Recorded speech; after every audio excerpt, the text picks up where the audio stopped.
صحیح بخاری حدیث نمبر 427۔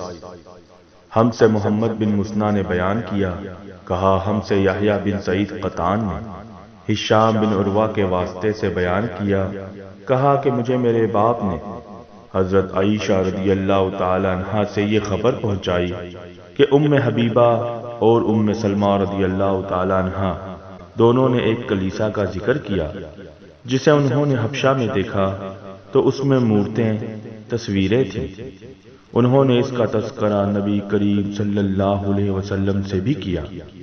آپ صلی اللہ علیہ وسلم نے فرمایا کہ ان کا یہ قاعدہ تھا کہ اگر ان میں کوئی نیکوکار شخص مر جاتا تو وہ لوگ اس کی قبر پر مسجد بناتے اور اس میں یہی مورتیں تصویریں بنا دیتے۔